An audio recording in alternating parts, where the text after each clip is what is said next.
Hi hello എല്ലാവർക്കും സുഖമല്ലേ? അപ്പം നമുക്കിന്നിവിടെ കുറച്ച് കക്കാറച്ചി കിട്ടിയിട്ടുണ്ട് കേട്ടോ. ഇന്ന് കിട്ടിയതല്ല, ഇന്നലെ കിട്ടിയ കക്കാറച്ചിയാണ് കേട്ടോ. നമ്മൾ ഫ്രിഡ്ജിൽ വെച്ചതിന് ശേഷം എടുത്താണ് കേട്ടോ. ഇത് നമ്മൾ ഫിഷ് മാർക്കറ്റിൽ പോയപ്പോൾ നമുക്ക് കിട്ടിയതാണ്. ഈ കക്കാറച്ചി എന്ന് പറഞ്ഞാൽ നമുക്കിതിവിടെ എപ്പോഴും കിട്ടത്തൊന്നുമില്ല കേട്ടോ, വല്ലപ്പോഴൊക്കെ കിട്ടത്തുള്ളൂ. സത്യം പറഞ്ഞാൽ ഞാൻ ഫിഷ് മാർക്കറ്റിൽ പോകുമ്പോഴത്തേന് ആദ്യം നോക്കുന്നത് കക്കാറച്ചി ഉണ്ടോ എന്നാണ്. കാരണം എനിക്കിത് ഭയങ്കര ഇഷ്ടമാണ് കേട്ടോ. അതുകൊണ്ട് ഞാൻ ഇത്തിരി കൂടുതൽ തന്നെ എപ്പോഴും മേടിക്കുവേ. ഇതിപ്പം ക്ലീൻ ആക്കാനായിട്ട് ഇത് ഇച്ചിരി വലിയ കക്കാറച്ചിയാണെങ്കിൽ ഇതിനകത്തൊരു അഴുക്കുണ്ട്, അത് നമ്മൾ ഞെക്കി തന്നെ കളയണം കേട്ടോ, അല്ലെങ്കിൽ പിള്ളേർക്ക് വയറ്റിൽ നോവെടുക്കുമെന്നാണ് പറയുന്നത്. അത് കാണിച്ചു തരാം കേട്ടോ. ഇതുപോലെ ഞെക്കുമ്പോഴത്തേന് ആ അഴുക്കങ്ങ് വരും. അപ്പോൾ ഇതുപോലെ നമ്മൾ ഞെക്കി കളഞ്ഞ് നന്നായിട്ട് ക്ലീൻ ആക്കി എടുക്കേണ്ട ഒരു സാധനമാണ് നമ്മുടെ കക്കാറച്ചി. അതുപോലെ അതിനകത്ത് കുറേ വേസ്റ്റൊക്കെ കാണും, ഈ കക്കായും പിന്നെന്താ പറയുന്നത്, കുറേ എന്തെങ്കിലുമൊക്കെ കാണും അതിനകത്ത്. അതെല്ലാം നമ്മൾ ക്ലീനാക്കി നന്നായിട്ട് വാഷ് ചെയ്തെടുക്കണേ. ഈ കക്കാറച്ചി എന്ന് പറയുന്നത് നമ്മൾ നന്നായിട്ട് തന്നെ ക്ലീൻ ആക്കി എടുക്കേണ്ട ഒരു സാധനമാണ്. കാരണം അതിന് ചെറിയ ഉളുമ്പ് മണമുണ്ട്, അതുപോലെ തന്നെ അതിനകത്ത് കുറേ വേസ്റ്റും കാണും. അതൊക്കെ കളഞ്ഞിട്ട് നമ്മൾ ഇത് നന്നായിട്ട് കഴുകിയതിന് ശേഷം വെള്ളം ഒഴിച്ചിട്ട്, കാരണം കക്കാറച്ചിയുടെ മുങ്ങിക്കിടക്കുന്ന അത്രയും വെള്ളം ഒഴിക്കണം. കുറച്ച് മഞ്ഞൾപ്പൊടിയും കുറച്ച് ഉപ്പ് ഇട്ടതിന് ശേഷം നന്നായിട്ട് തിളപ്പിക്കണം കേട്ടോ. ഈ തിളപ്പിച്ച വെള്ളം നമ്മൾ ഊറ്റി കളയുവേ, കാരണം അതൊരു ഉളുമ്പ് മണം ഉള്ളതുകൊണ്ടാണ് നമ്മളിത് തിളപ്പിക്കുന്നത്. നമുക്ക് ഇതിനകത്തോട്ട് വേണ്ടത് സവാള വേണം, ഇഞ്ചി വേണം, വെളുത്തുള്ളി വേണം, ചെറിയുള്ളി വേണം, കറിവേപ്പില, പിന്നെ പെരിഞ്ചീരകം വേണം, കുരുമുളകും വേണം കേട്ടോ. ഞാൻ മുഴുവനായിട്ടുള്ള കുരുമുളകാണ് എടുത്തിട്ടുള്ളത്. ഇത് നമുക്കൊന്ന് ചതച്ചെടുക്കാം കേട്ടോ, അതിനാണ് ടേസ്റ്റ്. നമ്മുടെ പെരിഞ്ചീരകവും കുരുമുളകും കൂടെ നന്നായിട്ട് ചതച്ചെടുക്കണം കേട്ടോ. മിക്സിക്കകത്ത് വേണം, മിക്സിക്കകത്ത് നമുക്ക് അരച്ചെടുക്കാം. ഞാനിപ്പോൾ ഈ ഇടിങ്കല്ലുള്ളതുകൊണ്ട് അതിനകത്തോട്ട് ഇട്ട് നന്നായിട്ട് ചതച്ചെടുക്കുകയാണ്. അപ്പോൾ അത് നന്നായിട്ട് ചതച്ചെടുത്തതിന് ശേഷം നമുക്ക് അതിനകത്തോട്ട് തന്നെ നമ്മുടെ ഇഞ്ചിയും വെളുത്തുള്ളിയും വേണമെങ്കിലൊന്ന് ചതച്ചെടുക്കാം കേട്ടോ. വേണമെങ്കിൽ ഇതെല്ലാം കൂടെ നമുക്ക് മിക്സിക്കകത്തിട്ടും ചെയ്തെടുക്കാം എന്നുള്ളതേ ഉള്ളൂ. ഞാനിപ്പം എനിക്കിങ്ങനെ എടുക്കണം തോന്നിയതുകൊണ്ട് ഞാനിങ്ങനെ ചെയ്തതാണ്. എളുപ്പവഴിക്ക് നമുക്കിതെല്ലാം കൂടെ വേണം മിക്സിക്കകത്തിട്ട് എടുക്കാം. അതായത് നമ്മുടെ ഇഞ്ചി, വെളുത്തുള്ളി, പെരുംജീരകം, പിന്നെന്തായിരുന്നു നമ്മുടെ കുരുമുളക്, ഇത്രയും കൂടെ നമുക്ക് മിക്സിക്കകത്തിട്ടും ചതച്ചെടുക്കാം കേട്ടോ. ഇതിപ്പോൾ കണ്ടോ, നമ്മുടെ കക്കാറച്ചി ഇത് നന്നായിട്ട് തിളച്ച് വന്നിട്ടുണ്ട്. ആ വെള്ളം നമുക്കൊന്ന് ഊറ്റിക്കളയണം കേട്ടോ. ഊറ്റിക്കളഞ്ഞിട്ട് നമുക്കതവിടെ മാറ്റി വയ്ക്കാവേ. ഇപ്പം നമ്മുടെ വെളുത്തുള്ളിയും ഇഞ്ചിയും എല്ലാം ചതച്ചത് നമുക്ക് ആ പാത്രത്തിലോട്ട് ഇട്ടിട്ട് അതും കൂടെ നമുക്കത് മാറ്റി വെച്ചിട്ട് നമുക്ക് ഇനി കക്കാറച്ചി ഉണ്ടാക്കാനായിട്ട് തുടങ്ങാം കേട്ടോ. അപ്പം നമ്മൾ കക്കാറച്ചി വെക്കാനായിട്ട് മൺചട്ടിയാണ് ഉപയോഗിക്കുന്നത്. ഞാൻ ഇച്ചിരി വലിയ മൺചട്ടിയാണ് എടുത്തിരിക്കുന്നത്. അതിനകത്തോട്ട് ഞാൻ ആവശ്യത്തിന് വെളിച്ചെണ്ണ ഒഴിച്ച് കൊടുക്കുന്നുണ്ട്.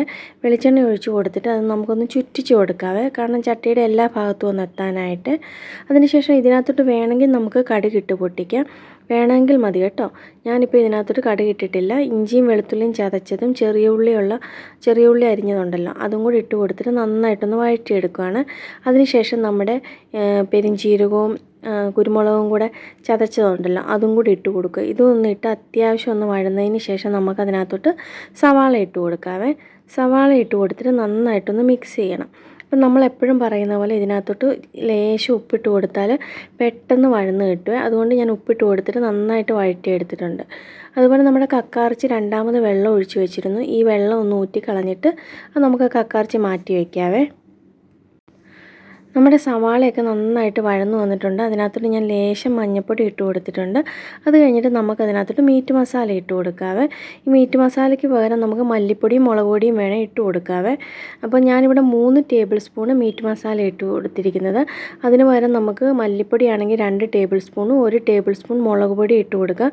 പിന്നെ കുറച്ച് കുരുമുളക് പൊടിയും കുറച്ച് ഗരം മസാല ഇട്ട് കൊടുത്താൽ നമുക്ക് മീറ്റ് മസാല ഇല്ലാതെ എടുക്കാവേ. അപ്പോൾ ഞാൻ ഇപ്പോഴാണ് ഈ തേങ്ങാക്കൊത്തിൻ്റെ കാര്യം ഓർത്തത്. ഞാൻ തേങ്ങാക്കൊത്ത് ഇട്ട് കൊടുത്തിട്ടുണ്ട്. ഇത് നമുക്ക് ആ എണ്ണ ആദ്യം ചൂടാകുന്ന സമയത്ത് നമുക്ക് തേങ്ങാക്കൊത്ത് ഇട്ട് കൊടുക്കാവേ. പിന്നെ 2 പച്ചമുളക് ഇട്ട് കൊടുക്കുന്നുണ്ട്. പിന്നെ കുറച്ച് കറിവേപ്പിലയും കൂടി ഇട്ട് കൊടുക്കുന്നുണ്ട്.